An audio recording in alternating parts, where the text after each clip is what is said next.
All right, welcome everybody. Let's rock and roll. We got a good one today. Special day, April 1st, April Fool's Day tomorrow, so I thought I'd mess it up a little bit, have a little bit of fun. Check out chat. It's going to be good. Jenny Housley in the house. Good morning, everybody. Today is March 31st, 2000. Oh, 1 second, I can't see. All right, good morning, everybody. Today is... Oh, I see what I have to do here. Today is March 31st, 2023. It is a Friday. Congratulations, everybody. We made it to the big end of the week. Banger. I got the graphics up. Everything's a hot mess right now. Jesus. All right. The music's messed up. I upgraded my Spotify to get my kids' accounts, and now that broke all of my Stream Deck stuff. Audio issues everywhere. Gosh, welcome to episode number 335 of the Simply Cyber Daily Cyber Threat Briefing. We got a special show for you today. A lot of fun going on today. Over the next 45 minutes, me, you, Dennis Schulte, more house hacks, Andy Nakamura, Cherise Lamb, Alana Boyajian, Josh Mason, Internal Stranger, and so many more of the Simply Cyber community, including you, are going to be tearing through the top cybersecurity news stories of the day, and I'll be giving my expert opinion and analysis on each of those stories, on what it means to you as a practicytioner, or if you're looking to break into the industry. Here, let me hook you guys up. We got to get some animation on that. What are we doing here? We're going to be tearing through the top cyber news stories of the day, and I'll be giving my opinion and analysis on each of those. So, settle in. The chat is good. Special notice, you'll notice that the chat is slightly different. We normally run the chat primarily through YouTube chat here, but because it's April Fool's, because we're having fun, because it's Friday, because we can, go to the live stream chat channel on the Discord server right now. If you want to throw out animated GIFs, Jenny Housley throwing it down there, Tina Fey style, I love it. We'll still be able to chat with each other on YouTube, but if you want to have some fun today only, it is unlocked and ready to go.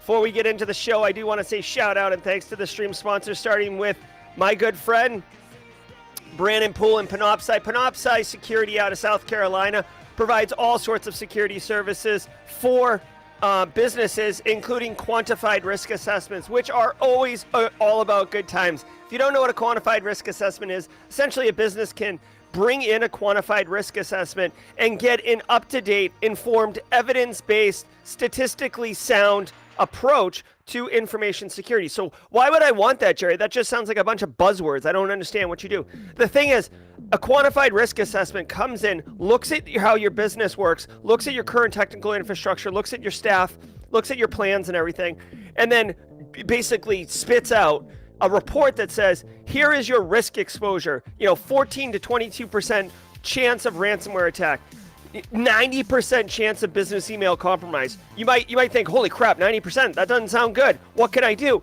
Well, this is part of the report too. If you invest $20,000 into this solution, you can dramatically reduce it down to 22% chance. Do you like lower percentages? It allows you to have that risk appetite conversation instead of just saying, do you like green, yellow, or red traffic lights, right? Also want to say shout out and thanks to XM Cyber. Let me give them...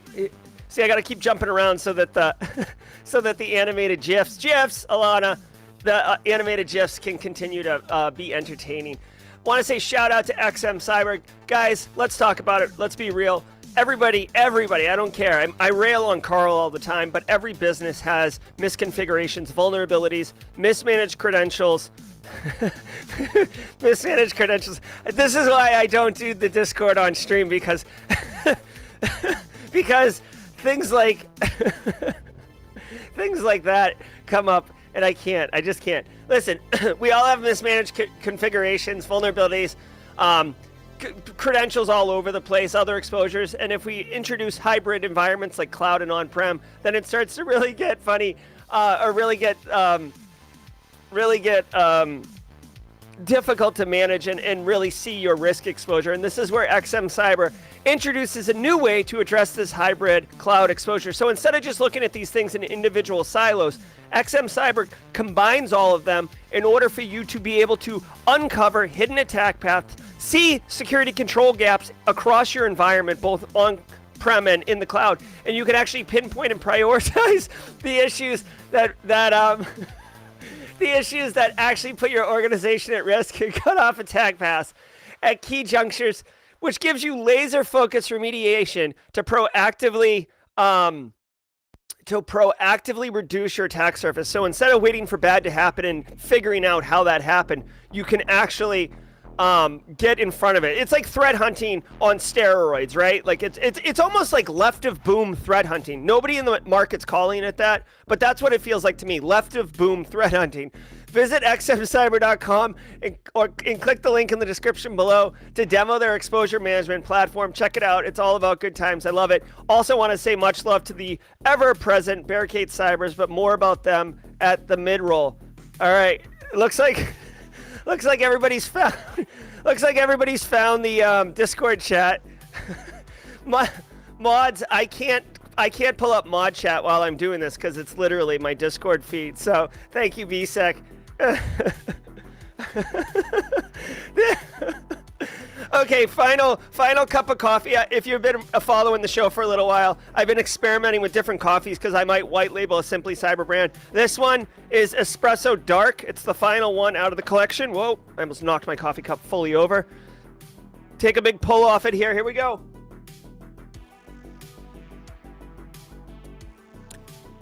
That's good. That's good. Okay, so we might have the perfect blend here of espresso bean and good tasting. Who knows where this is going to go? It's already ludicrous with the with the chat. So let's settle in.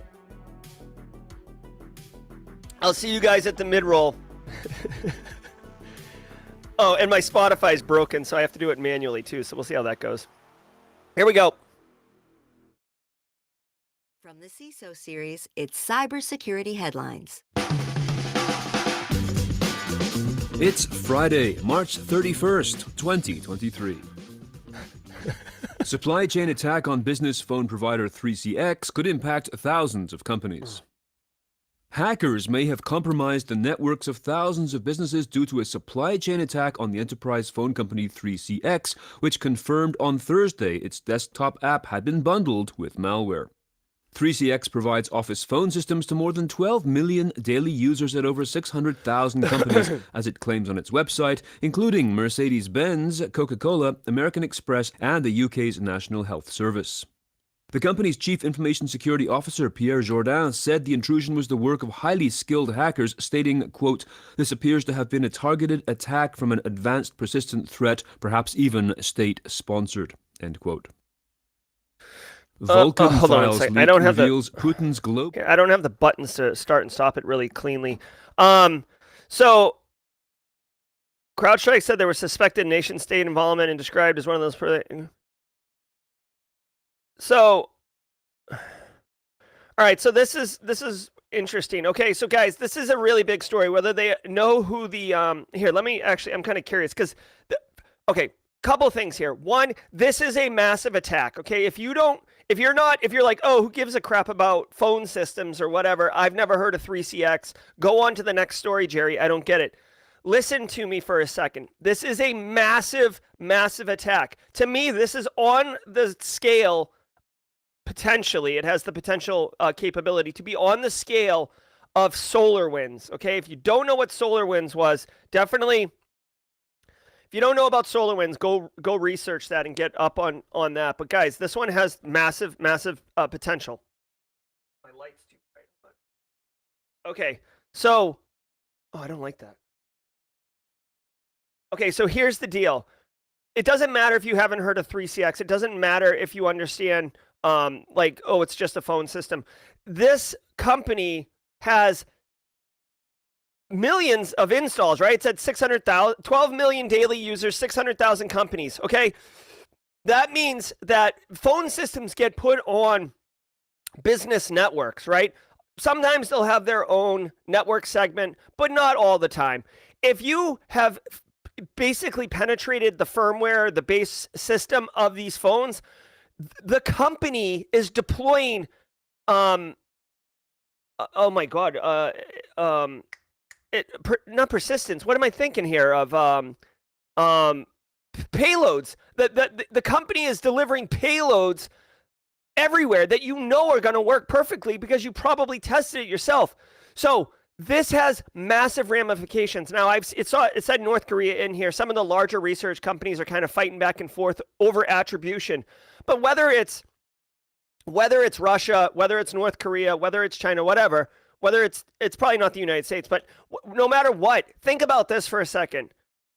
If it was North Korea Lazarus Group, okay, they go like ham on like ransomware or financial theft. So if they get into 600,000 companies or whatever it is, they are going to be able to do recon on a level that is unparalleled. Security operations teams aren't going to know what the hell hit them. Okay, this is serious. So if you're running 3CX, assume compromise already. Assume it, right? Get those off your network. Like, obviously 3CX is going to let you know what to do here now that they've discovered it. But you have to imagine that if I put a phone on my network and it's already compromised, which means threat actors can just like remote into it, or they got persistence or beaconing or whatever, they're going to start moving laterally from that phone, right? So like if you're running 3CX, I wouldn't say just assume compromise. Assume your environment might, is at higher risk, and start either, calling a Barricade Cyber Solutions and getting that in prep, or start doing threat hunting, or take a little bit of extra budget and invest in a kind of like a purple team or like a red team. Because normally you would hire, here's another thing. Normally you would hire a red team to come in, or a pen test to come in and test your defenses and stuff like that.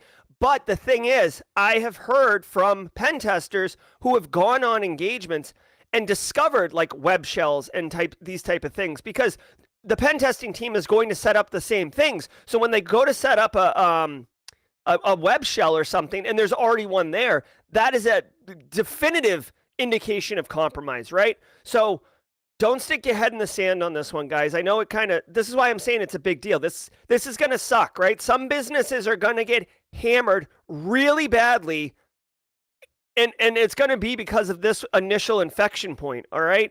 Don't sleep on this one. Supply chain is already a hot topic. NIST cybersecurity framework upgraded itself to include supply chain. CISA, Jen Easterly, the U.S. government, public-private sector partnerships with Google, Amazon, Meta are investing heavily in Microsoft, investing heavily in supply chain and open source software security for visibility and transparency into where all these things are. Guys, there's going to be way more reporting coming out about 3CX, including how it initially got infected. Remember with SolarWinds, it was an intern, right? SolarWinds 123 was the password. They got in, and then they got into the developer, and then they started developing code, right? There was that. LastPass, one of 4 guys had some software installed, and they went through his machine into the main database or data, where the source code was. This is a big deal. This is a very big deal, guys. And domestic cyber warfare tactics. Thousands of pages of secret documents reveal how engineers at NTC Vulcan in Moscow have worked for Russian military and intelligence agencies to support hacking operations, to train operatives before attacks on national infrastructure, and to spread disinformation and to control sections of the internet. The company is linked to the Federal Security Service, FSB, as well as to the GRU and the SVR, Russia's foreign intelligence organization. One document links a Vulcan cyber attack tool with the notorious hacking group Sandworm and the NotPetya malware, while Crystal 2V represents itself as a training program for cyber operatives in the methods required to bring down rail, air, and sea infrastructure. Other documents contain what appear to be illustrative examples of potential targets across the US and Canada, as well as details of a nuclear power station in Switzerland. The Vulcan files, which date from 2016 to 2021, were leaked by an anonymous whistleblower angered by Russia's war in Ukraine. 5 Western intelligence agencies have confirmed the Vulcan files appear to be authentic. Yes, I do love a good infographic. It's in Russian. I can't even read it, and I still so good. Well played, Haircut Fish, using the meme of the week with the in live stream chat. All right, guys, so check it out. A couple major things here. This is a major win for United States, frankly, or U.S. and their allies. Okay, to me, this is equivalent to what Edward Snowden did when he leaked. When he leaked, or did what Edward Snowden did, basically. Okay, this is very similar. This is a huge intelligence win for the United States. Like the US, they probably had some suspicions of stuff like this, but this is like blowing a hole in the side of the boat. Okay, guys, if you have read, this is how they tell me the world ends, right? But by Nicole Pelroth. Yeah, if you've read this book, so good. Guys, if you're looking for a book to read, this book is excellent. You see, I purchased it on October 3rd. This book is excellent, okay? And it goes into all sorts of details, but what I want to tell you is, so first of all, whoever leaked this is going to want to get out of Russia. Either that, or they're going to be made an example of on why you don't basically commit treason in Russia, right? Basically, really bad things happening to this person. Okay, the person's upset by the Russian-Ukrainian conflict, which makes sense, right? Ego, they're very unhappy, they're very angry. This is a way for them to rebel. This is a way for them to do something meaningful. It's no surprise, okay? The NSA is the government, right? The U.S. government, NSA. You go, you train, you become like a really, really great NSA hacker. You can find zero-day exploits, right? You can reverse engineer the crap out of some software. You still don't get paid well. So a lot of times, and this was in Nicole's book, you leave the public sector and you spin up a business, right? Well, let's call it, we'll call it Alicia Jerry's software shop, okay? Alicia Jerry's software shop. But the thing is, the NSA just turns around and contracts directly with Alicia Jerry's software shop to find 0 days, to find cyber weapons, to do these things, and you can get paid well because obviously through government contracting, you can pay a lot more money. All right, this is what happened. It sounds like to me, Russia's doing the same thing, right? This group called whatever they're called has a business nearby, and the FSB or the Russian government contracts with them to make weapons. Well, they've blown the top off on some of their tooling that they use, what they're seeing as important value, assets, whatever, document link to Russian hacking group Sandworm, which is a really, really well-known hacking group. Go check out Andy Samberg's book called Sandworm. It's not coming to me right now. My brain is kind of empty right now. I can't think of which attack the Sandworm was, but if someone wants to drop it in chat, let me know. And Russian program to control internet and spread disinformation. So this is major. I actually would like to read this, so I'm going to take this for action, honestly. As big as the 3CX story is, this is like ongoing operations type stuff. This, to me, is really interesting macro level cyber warfare type stuff, especially considering that Russia's in the middle of a global conflict or a national conflict. I'm really, really interesting to understand. So check that out. Also, they didn't say that tooling was disclosed, but think of the Vault 7 leaks where Eternal Blue got released. The NSA's tool sets got out. This could also be something like that. So very interesting. Dude, yesterday was like a wicked slow news day. Today we have on-stream chat, and and there's like just banger after banger after banger story. BSEC, so BSEC has released some 3CX stuff. I'll drop a link in chat. BSEC has dropped it in Discord, but I'll drop it in chat too. And it looks like BSEC has released some KQL query built for Microsoft Defender threat hunting. So BSEC, really quick, sorry to be all over the place, guys, but BSEC, you could take this KQL and drop it into what, like Sentinel or something, or Office 365 backend, and it'll tell you if you're got IOCs for 3CX. Let me know. Bing search results hijacked via misconfigured Microsoft app. All right, cool. A Thanks, misconfigured BSec. Microsoft application allowed anyone to log in and modify Bing.com search results in real time, as well as inject cross-site scripting attacks to potentially breach the accounts of Office 365 users. The security issue was discovered by Wiz Research, who named the attack Bing Bang. Wiz's analysts reported the issue to Microsoft on January 31st, and the tech giant confirmed that Newsday is it out had of fixed it control. by March 28th. Holy crap. Wiz researchers found that when creating an application in Azure App Services and Azure Functions, the app can be mistakenly configured to allow users from any Microsoft tenant, including public users, to log in to the application. All right. Oh, over 70% of employees keep... You get so spoiled with the touch, the Stream Deck turning on and off the stream, the podcast that, you know, I feel like, guys, this is ridiculous. Like another banger story.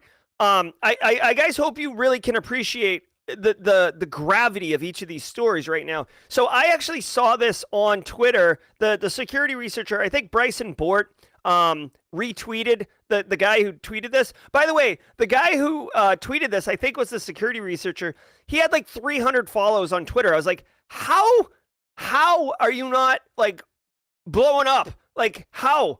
Dude, this guy, he actually has a really nice write-up. I'm sure the story actually maps to it somewhere in here.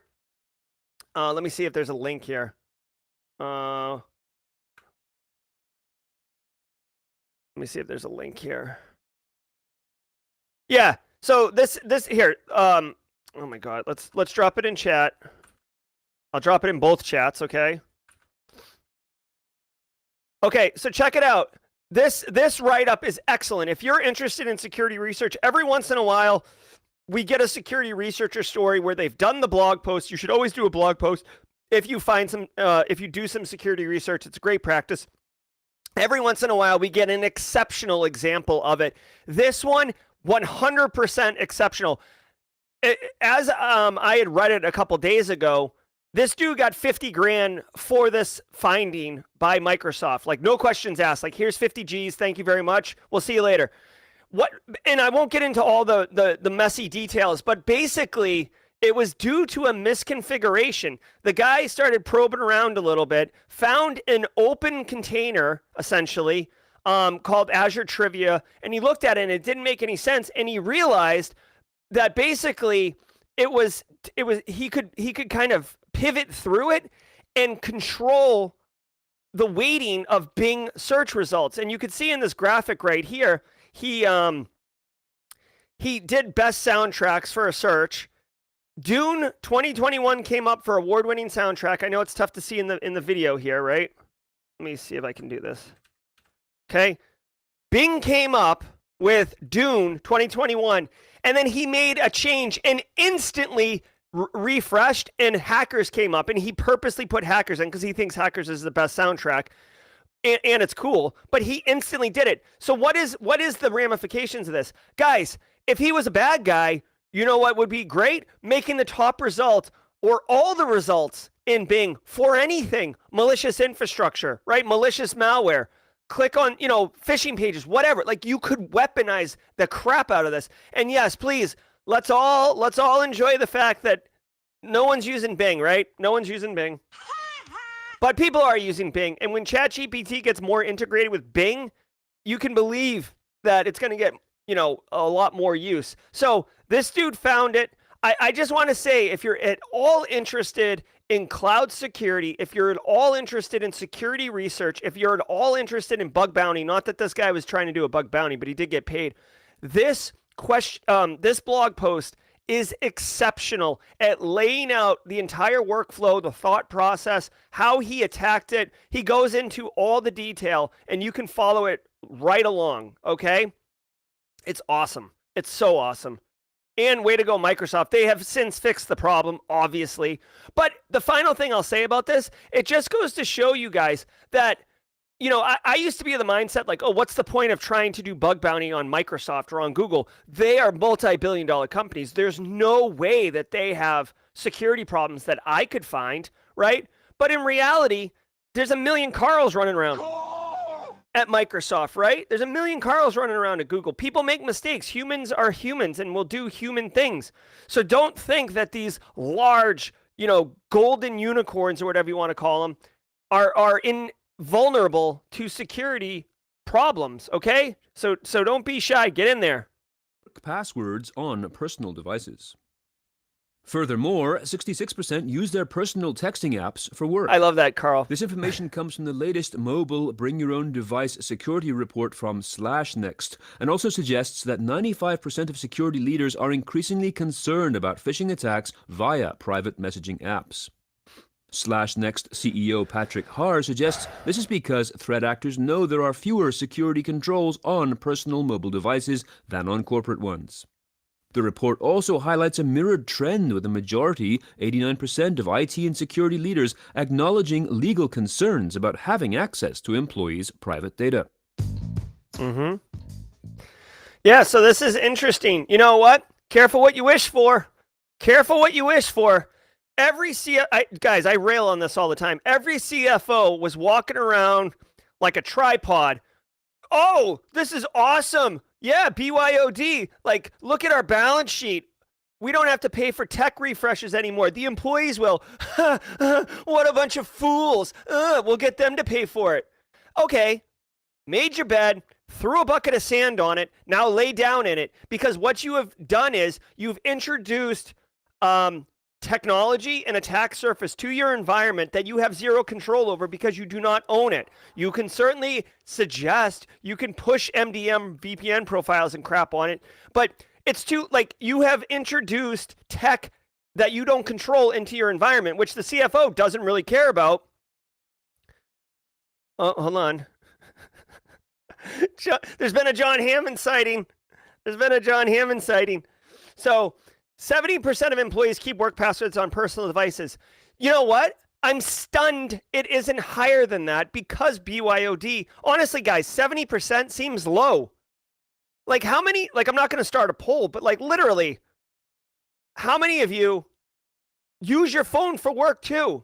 Probably all of us, right? So don't come at me with 70% because that's a low number. And yes, you should be concerned because yes, you are keeping passwords and such on your personal device. The only thing that I would say here, this is a great opportunity to educate your end users, as you always should be. Educate your end users on the benefits of not reusing passwords, of password vaults, and basically putting a PIN on your phone.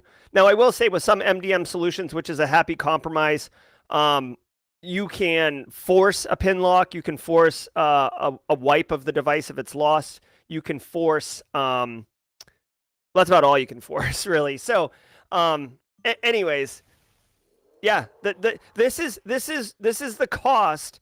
This is the trade-off of BYOD. So when you're making the decision to go BYOD, understand this is part of the calculus that you should be doing. And the CFO doesn't care about that because the CFO cares about the cash. Okay, let's do the mid-roll. Catch me outside. How about that? I love CFOs. From our sponsor, Trend Micro. I love CFOs. Cybersecurity is not just about protection. It's about foresight, agility, and resilience. Navigating a new era of cyber risk demands evolved strategies, new frameworks, and integrated tools to equip security teams to anticipate and defend against even the most advanced attacks. Trend Micro, the global leader in cybersecurity, is bringing the cyber risk conversation to more than 120 cities around the world. Bring my own beer. Risk to Resilience World Tour, the largest cybersecurity roadshow of its kind. Bye, Palo Terra Nova. Find the closest city to you and register today to take a leap towards a more resilient future. Head to trendmicro.com/CISO series. All right, guys, it's the mid-roll. You know what we do on mid-rolls? Yes. Bye, Paula Terra Nova. Let me see really quickly. I want to do this too. I want to play.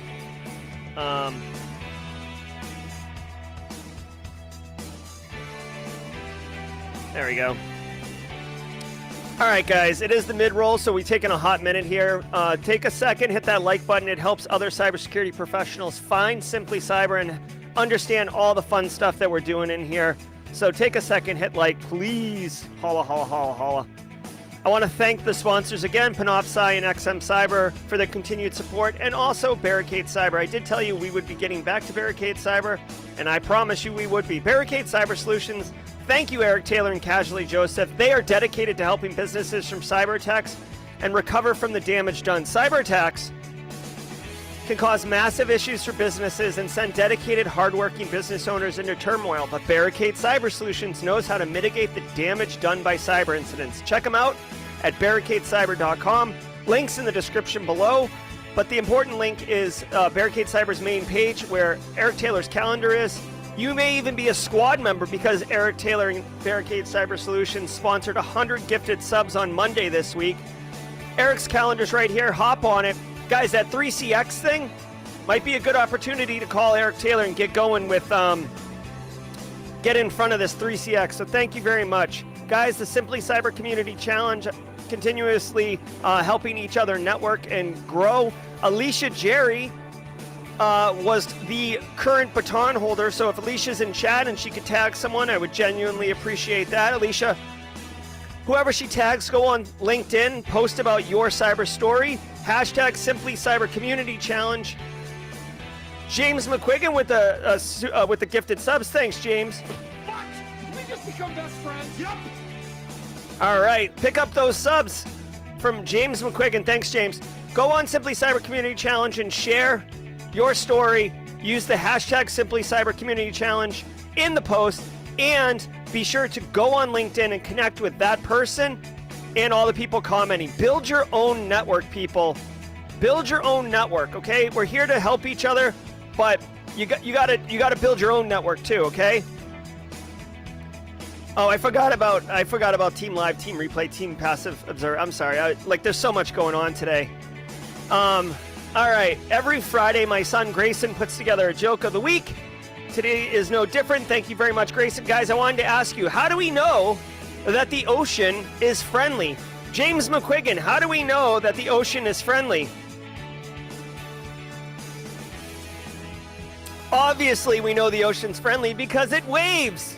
It waves. Thank you very much. That's right. Everybody knows it waves. Is Alicia Jerry in chat? Did she tag someone? Very nice. Guys, all about good times. I'm really, really stoked. I hope you're having fun today on the stream. Hope you're enjoying the Discord chat. I'm certainly enjoying it. It's very, very funny. Love it. Let's just give it a second. I'm going to pull a draw off this Espresso Dark. Guys, I like it. All right, Shalonda Glenn with the tag. All right, Shalonda, please continue the trend. Keep it going. Let me tag Shalonda.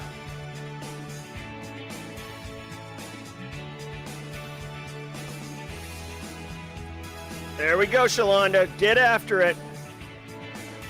All right, guys. Thank you so much. Let's continue on. We'll do a few minutes of jaw jacking at the end.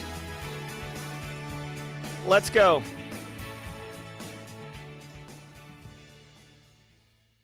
Australia's casino giant Crown Resorts discloses data breach after Clop ransomware attack. The casino company is the latest in a string of high-profile organizations to have disclosed a data breach related to Fortress Go Anywhere MFT secure file transfer tool.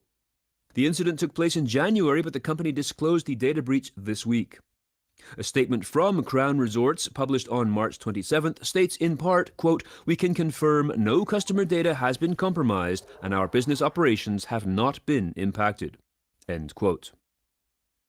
It's interesting. U.S. commits... So this is interesting. So Clop ransomware, you know, it's story after story. And this is what I'm saying, guys. This is why like the 3CX story is going to be another thing that keeps going and going. Clop ransomware, a few weeks ago, it came out that they had like a 0 day on this Go Anywhere remote access technology, which is installed all over the place. Essentially like, you know, in the Matrix, somebody in chat, there's probably an animated GIF for this you could bring up. In the Matrix 2 movie, there's like the Keymaster, and they have like this back hallway with like a million doors, and like they just run and like open a door, and they're somewhere else in the world or in a different time. Okay? like the go anywhere bug is essentially that. You're installing, essentially Clop ransomware figured out a way to weaponize these remote access insertions, right? So essentially you have insertion points all over the world and all of these major businesses, right? So we keep hearing more and more and more about these stories. Now, here's an interesting one. Australia's gambling and entertainment giant Crown Resorts hit. Now, you got to remember, just because there's like the casino floor and the hotel floor or the hotel itself, there's usually a back-end corporate, building. Like all businesses have some corporate thing, right? There's Carl in accounting, there's like Claire in marketing, right? Like there's a business behind it, running it, okay? They said that no sensitive information was compromised and business operations weren't impacted, which is essentially the best case scenario for a ransomware victim. Now, I find it hard. I find it really hard. No sensitive information was taken. Clop ransomware does data exfil, as most threat actors do. Hospitality groups are very interested in keeping track of their customers because they want to offer benefits. They want to know, like, oh, Kimberly enjoys the ocean views, and, we have a bunch of open ocean view rooms this weekend. Let's send her a targeted email with 40% off at Hilton Head for an ocean view, right? Like this information is very valuable, so they definitely hold it. So maybe they just had good encryption. I'm not sure, but I find it wild that they were not impacted. So either way to go, Crown Resorts, for having really, really great cyber resiliency, or way to go, Crown Resorts, for being able to spin the truth in order to look like that. The final thing I'll say about this, and my Australian people, Internal Stranger and Funky Monk and others, Australia, remember guys, Australia had two major hacks earlier this year, or end of last year, I can't remember. Their major healthcare provider, like Medibank or something like that, and then their major telecom providers, so like the biggest healthcare and the biggest communications providers in Australia got hit in the last 6 months. I can't remember. But the interesting thing is, right after that, Australia passed like an instant law. Like I've never seen legislation get passed so quickly in my life. Instant law that like you would get fined through the nose if you got cyber attacked or if you got breached, right? Like basically putting the onus on the business to up their cybersecurity posture. Okay, and I said it at the time, and I still will say it now. That's fine, but are there going to be teeth to it? Is there going to be legitimate follow through? And this right here, I mean, dude, this is front page news. This is a massive business in Australia that is gotten hit. So let's see what happens with this law. Is it actually a law, or is it just posturing? Or even worse, like, oh, Crown Resorts is buddies with like politicians, so it doesn't apply here. But then like some small business gets hit and they're like destroyed and made to be an example. That's speculation. That's tinfoil hat, Jerry. I don't know what kind of animated GIFs we can do for tinfoil hats, but we'll see. But anyways, let's keep rolling. $25 million to Costa Rica for Conti ransomware recovery.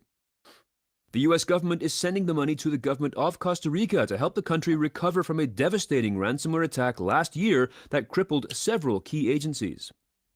In May 2022, Costa Rica's newly elected president, Rodrigo Chavez, declared a state of emergency after the now-defunct Conti ransomware group severely damaged the Ministry of Finance, the Ministry of Public Works and Transport, and the Costa Rican Social Security Fund. The gang posted messages openly calling for the overthrow of the government before demanding a $20 million ransom. The funding will be used to secure the country's networks and defend its critical infrastructure. 17%. All right, I'm kind of curious. President Chavez.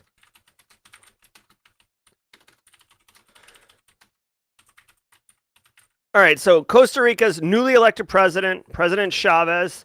I'm kind of curious. So the United States is... Okay, so this is... You guys want to get tinfoil hat. Let's get tinfoil hat for a hot second. Like, the U.S. government is committing $25 million to Costa Rica, okay? Costa Rica suffered a massive cyber attack last year. And when I say massive, I'm almost positive it was Costa Rica that got hit by like like Conti or Lockbit or one of those, and didn't want to pay the ransom, and then got hit by a different threat actor group like Hive right after it. I might be remembering this slightly wrong, but like they definitely got hit by like two, and they got wicked punched in the mouth. Now, here's my tinfoil hat take. Why would the U.S. give $25 million to Costa Rica? Like we have a lot of problems here in the United States, right? I'm not saying don't help international relations, but it just seems, and maybe $25 million in the grand scheme of things isn't a lot of money, but it just seems like, I mean, exactly, Taekwon Gong, like we're sending lots of money to Ukraine. I mean, I get that a little bit more, but still, like, you know, there's a geopolitical understanding with wanting, you know, in Ukraine and Russia and the United States position in there, but like this just seems like odd. So to me, now that I understand, I've seen enough like, you know, federal executive branch spy movies and, you know, read stories and stuff like that. My first thought is, what is the United States relationship to Costa Rica? Obviously, dude, at the end of the day, guys, I am so cynical now. Straight cash, homie. It's all about straight cash, homie, right? The U.S. giving $25 million to Costa Rica isn't because we're like, you know, America, like the world's big brother. No, there's some reason here. So to me, there's like there's an incentive, right? And the first thing I want to do is look at the United States relationship with Chavez. This guy just became president, right? Again, I'm not like, I hate to sound like a freaking conspiracy nut, but there have been many documented examples in history that we can point to. So I'm not making this up. There's many documented examples of the United States basically installing a friendly leader into a foreign government. It's been documented multiple times. I'm not making this up. So my first thought is like, okay, a new leader in Costa Rica, and then immediately we're given $25 million for recovery. That seems interestingly coincidental. So, you know, yep, U.S. congratulates Chavez. I'm sure that there's some type of relationship here. You know, anyways, that is beyond the scope of cybersecurity, but so, you know, it's things that make you go, And for those of you who are young and don't know this one, Arsenio Hall. There we go. Arsenio. There we go. All right, let's keep rolling.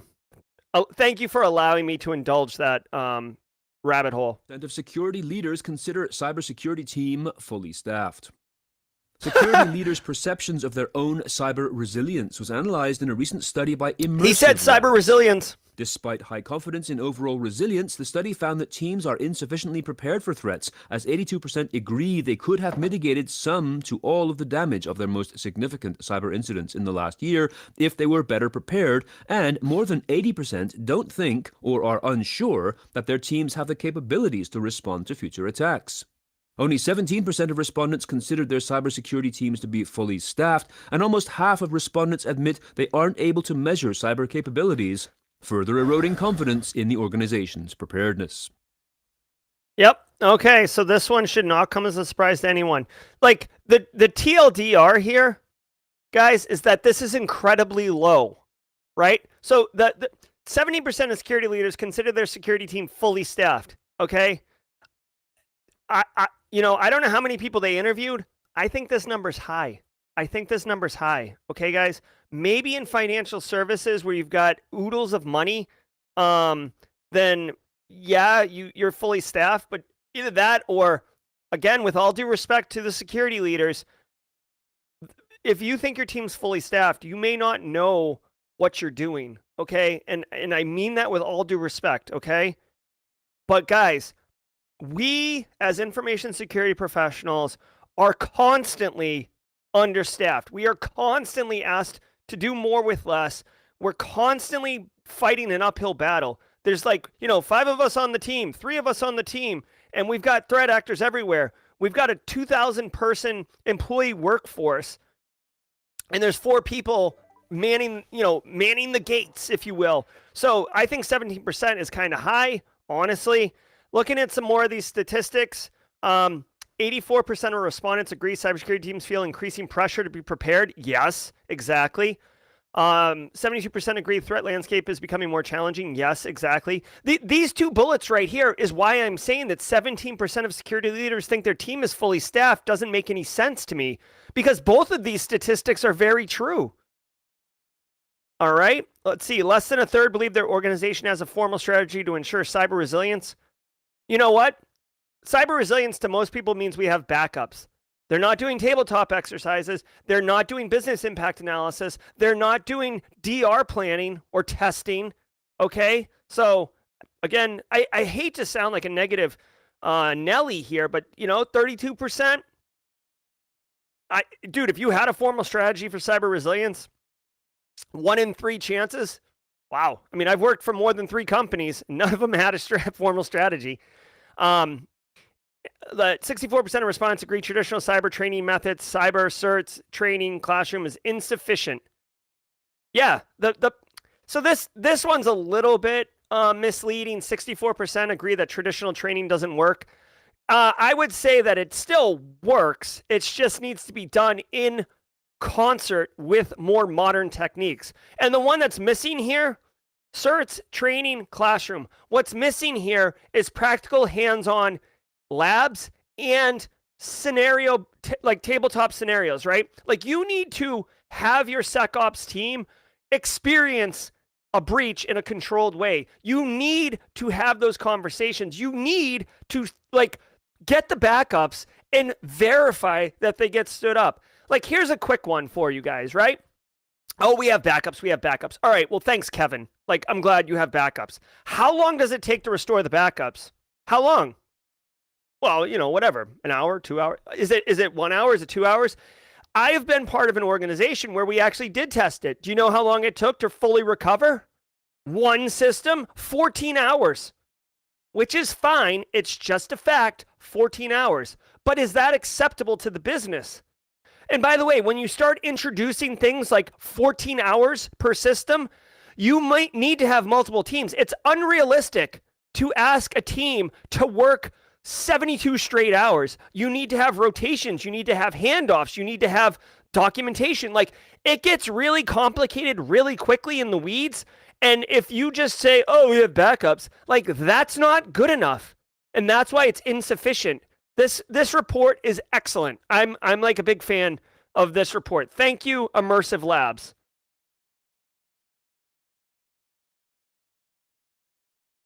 Latitude Financial says data stolen by hackers belonged to way more than 330,000 customers. Try 14 million. The company disclosed Monday that it had detected suspicious activity on its networks earlier this month, but its initial figure for the number of customers impacted by the hack was dramatically smaller than subsequent investigations have uncovered. Latitude offers personal loans and finance for consumers shopping at a range of retail brands in Australia and New Zealand. Applications for this kind of financing normally require consumers to share a significant amount of personal data for fraud and credit Australia! purposes. The breach includes 7.9 million Australian and New Zealand driver's license numbers, as well as 53,000 passport numbers provided by customers over the last 10 years, as well as a further 6.1 million PII records dating back to at least 2005. Later today, we'll be streaming our week. Yeah, okay, so, dude, okay, hold on really quickly. You are so dumb. You are really dumb. For real. Okay, so obviously, some lower level person, some incident responder, some researcher, told leadership what they wanted to hear. It's 330,000 records. And then they kept digging. And unfortunately, the PR people, the business side, ran with it and announced 330,000. Then they came back and said, ooh, it's actually 14 million. Guys, that is nauseating. Again, and I didn't know this story was going to be here, but they say right here, they bring it up. I just said this 10 minutes ago. Medibank, Optus was the telecommunications company. This is an Australian company that leaked 14 million people's names, addresses, date of birth, telephone numbers, passport numbers, license numbers. This isn't good. This is about as sensitive information as you can get on an individual, minus medicals, right? If you have some diagnoses and stuff like that, or mental health issues, or sexual abuse history. But here's the thing. Again, this law that they ushered through, like ham-fisted it through legislation in Australia, said that if this happened to a business, they were going to be financially punished.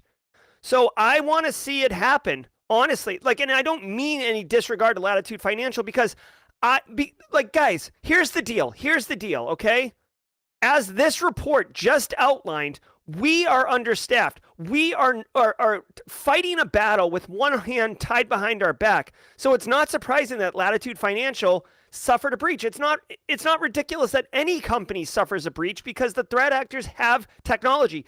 3CX phones are deployed everywhere, and they're an initial infection point. Like, we are getting hosed as cybersecurity professionals, and that's why it's about cyber resiliency, not about cybersecurity, because you just have to assume you're going to get punched in the mouth. How quickly can you respond? How quickly can you quarantine? How quickly can you recover? This is what matters. But if you're going to ham-fist legislation through to say that you're going to financially penalize a company when it suffers a breach, then either do it or walk that back, because it's not fair to companies who do get caught up in that churn, and get hosed, frankly, and have to, either go out of business because they can't pay the fine, or they get smeared beyond a way that they're able to recover from. I thought it was bad juju at the time when they passed the law, and I just want to see it. Like, there was two major stories today: Crown Resorts and Latitude Financial, both major Australian companies. Crown Resorts said no personal information, so maybe they can skirt on a technicality, but Latitude, no question, 14 million customers. I don't even know what the population is of Australia or New Zealand, but 14 million sounds like a lot. I know the middle of Australia doesn't have a lot of people, so it's really just the perimeter. 14 million. Here, actually, let's do this. What is the population of Australia? 25 million. Okay? So we're talking more than half of the country had their information dumped. Okay, this is the textbook example. So we'll see where it goes. Whew. All right, let's get some music going. Yeah. Let me do this. If you were here just for the news, I'd love to thank you very much for being here. Genuinely appreciate it. Again, thanks to the show's sponsors, Barricade Cyber, Panoptcy, and XM Cyber. Guys, really quick before you go, I got a really fun thing to share with you. So, and then get out of here if you were just here for the news. 227 people. Excellent. Great to see you. I hope you enjoyed the Discord chat on today for April Fool's Day. We had a good time with it. This Monday, April 3rd, I, Jerry Auger, will be live streaming Monday, April 3rd at 4 p.m. Eastern Time. What will I be doing? I will be walking through an entire attack kill chain lifecycle live on stream. Doing recon, compromising a box, escalating privileges, getting root on a box, reverse shells, throwing exploits all over the place. I will be hacking, quote unquote hacking, okay? Why do you care? Well, because I have set it up with Haiku, the company that does cyber ranges, for them to release the range that I'm going to be playing. Normally it costs money. It costs to pay for that. Thanks, Brom Bites. What? Did we just become best friends? Yep. We will be unlocking that range for free, exclusive to members of the Simply Cyber community during the stream. So what is this? What is the impact statement, Jerry? I'm not following. Guys, at 4 o'clock Eastern Time, you'll be able to log into Haiku Pro, take on this premium range, and walk along with me. If you're interested in learning a little bit about hacking, a little bit about the cyber tech kill chain, a little bit about popping boxes and privilege escalation and getting root and all that stuff, if you just want to have fun and hang out, come do it. It will cost you nothing, and I will lead essentially a class, an hour-long class on the attack kill chain. I'll explain everything I'm doing. We'll help each other get through it. It's going to be hot fire. Come join me Monday at 4 p.m. As, what did I call it? I called it something. Hack along with me, instructor-led free lab course on threat actor workflow. Okay? It's going to be fun. I'm going to drop a link in chat.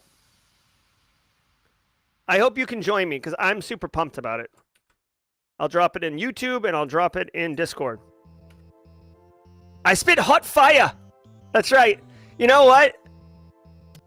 The five best rappers of all time. Dylon. That was such a good set of skits. All right, guys, if you're here just for the news, thank you so very much. Feel free to boogie out of here. I got a couple minutes. Let me check my calendar and make sure I don't have a 9 o'clock Eastern time meeting. I do not. Hey, if you're at B-Sides Tampa, holla, holla, holla. I saw a lot of great people over there at B-Sides Tampa. Enjoy that. Yeah. So good. It's so good with Discord chat. Dylan. Oh, man. All right. Great show today, everybody.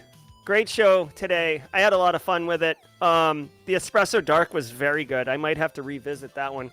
We're not talking Crank. The Crank is dead. The Sumatra was really good, but I think I like this Espresso Dark. It's the nice balance between like me being a lunatic and enjoying the coffee.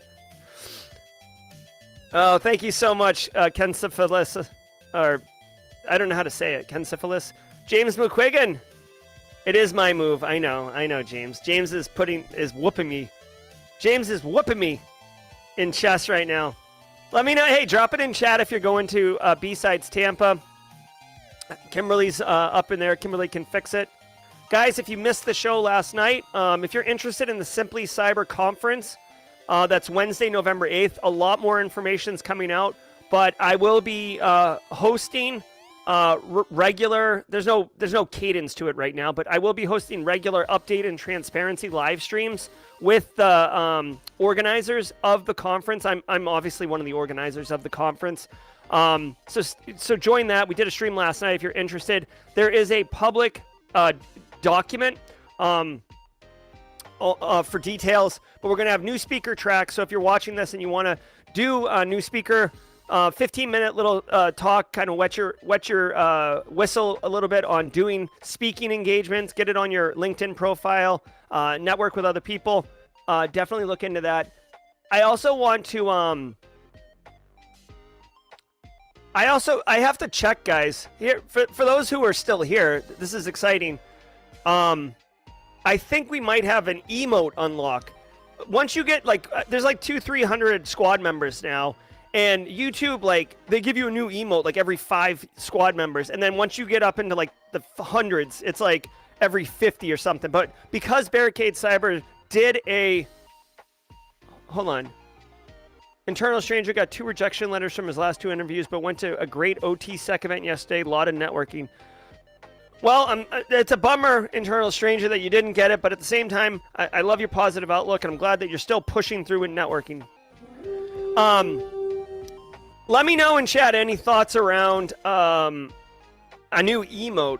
Because I think we might only have an opportunity. I don't even know if we have an opportunity to unlock a new one, but if we do it when we have the chance, if the squad memberships go down because people fall off, we don't lose the emote. It's like built in. We could do an I Heart Sissa. We could do a Jen Easterly one. Alana's got a great point. A Jen Easterly one would be good. I don't know if she would see that as creepy stalker. Creepy stalker, though. Gotta be careful. Yeah, I can run a poll right now if you guys want. Any other suggestions? Start a poll. New emotes. Ideas.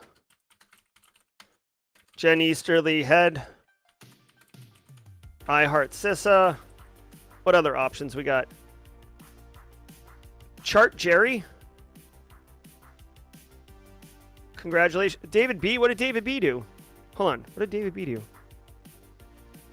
Hold on. What did David B do? David B. signed an official letter for a GRC company? Yes! Yes! Yes, yes, yes, yes! Yes, yes, David, yes, yes, yes, yes, David. Awesome, man. Very, very cool. Oh, very cool. Nailed it, man. Nailed it. Oh, gotta get that action. Yes, very cool. Thank you for sharing with us, David. I'm super happy for you, man. As is the whole community, obviously. Yes. This is so cool. This is so cool. All right. I was going to run a poll here, but Maybe I'll do it on the thing. If you guys are interested in an update on the Simply Cyber Lab, maybe is what I'm going to call it. Hack the Planet, the lab. It's coming next Wednesday. I had to push it a week because of weather, which ended up turning out not to be a problem, which kind of stinks. So come rain or shine, we're coming on Wednesday. So we'll see how that goes. Let's see. Yes, to the lab. I'm tired, guys. It's been a long week. I know everybody's been busting their hump. It's been a long week. All right, guys. I appreciate all of you. Thank you all so very much for being here, for sharing, for engaging. I wish you the very best. Have a wonderful weekend. If you're watching March Madness, go SDSU. I've gotten frothed up in the SDU Aztecs train. So we'll see. I'm going to be watching that tomorrow night at 6:09 tip-off. Enjoy the stream. Enjoy the conference. Anyone monitoring during your hacking demo? Aaron L's asking, when you're talking about monitoring, what do you mean, Aaron? I don't understand. I'm happy to answer the question. I just don't get it. Have a great weekend. Go Hokies. Lady Hokies. Oh, very cool, Shane. What's your background? Oh, I see. Okay. Hope you have a great weekend. Look at Yoda. I love it. Oh, no one will be monitoring it. So it's a cyber range. So it's a setup lab designed to be attacked in a certain way. You'll see. It's basically, it's almost like a setup in order to facilitate me educating folks on the cyber attack kill chain. You'll love it. It'll be cool. It's literally, the range is called life cycle because you go through the life cycle of a cyber attack. But there won't be any defenders. Have a good one, Nicholas Urgis. Wicked 6 Women's Cyber League Conference Finals Day today. I like it. Let's pull that up on stream. If you guys don't know, Wicked 6 is still going on. Go check it out. Kimberly, if you want to drop any comments or thoughts about Wicked 6, let me know. Life Cycle is Jenny Housley's favorite. I love that, Jenny. I played it the other day. It's good. Marcus Grani with a job offer. Boom, baby.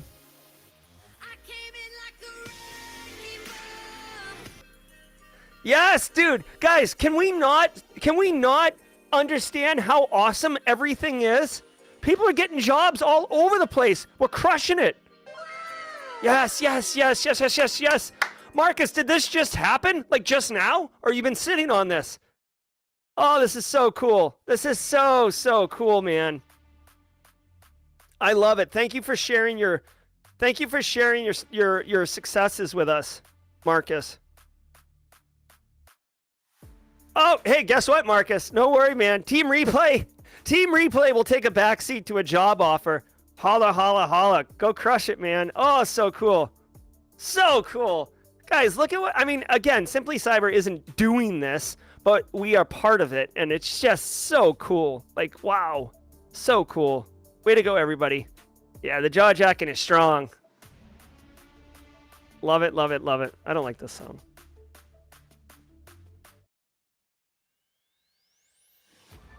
I don't like this song either. Come on, you're killing me. This one's good. Killing it all day, every day, homeboy. I love it. All right, guys. I'm almost afraid to end the stream because all this good news is just dumping in here. You know what I mean? That's right, Aaron. I love it, man. I love winning. I love success. I love everybody getting to experience it. Dude, there's so much negative and so much garbage and so much crap in the world. Like, getting to enjoy the successes is just the best. Oh, you got it, Marcus. You're no Carl. Dropping 3CX knowledge bombs when you get there on day one, Marcus. Simply Cyber has been a part of my life for 2.5 years. Oh, Duke Norris, you're a long time sub. Oh, I'm glad you've been around. Yeah, Simply Cyber came online December 2019. Did a bunch of produced videos, started getting into live streams, stopped produced videos for a while. Ooh, guys, here's a little teaser. I got a new video dropping next week, a produced video. Excellent, Duke Norris. I'm happy to hear that. I got a produced video dropping next week. I'll just tease it. The title of the video is The #1 Mistake People Looking to Break into Cybersecurity Are Making. Ooh, what a hook. Nice. Nice. Nice. Nice, Kimberly.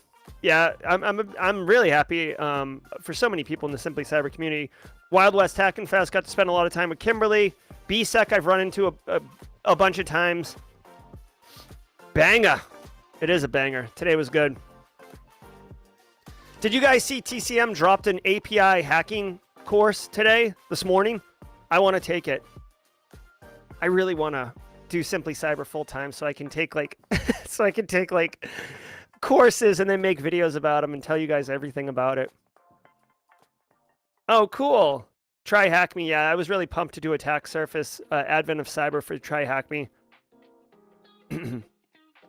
Yeah, I hear you, Haircut Fish. I hear you. Wild West Hack and Fest is already dropping updates on speakers. Tanya Janka's She Hacks Purple is speaking there. What's his face? Cyber Mentor Heath is keynoting.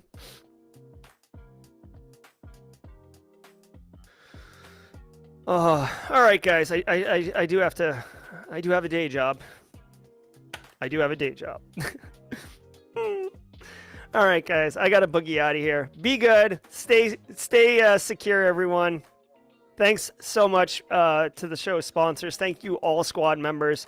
Your donations, your contributions do help significantly with the channel and being able to do all sorts of fun stuff. So, in production. So thank you, everybody. Be good. Have a great weekend. Congratulations to all those who got the great news of their job. I love it. I love it. I love it. For those of you who got rejections, keep grinding. It'll work out. Believe me. Okay? Thanks, everybody. Until next time. I didn't do the Discord chat on the end stream, so say goodbye to Discord. Thank you. Bye.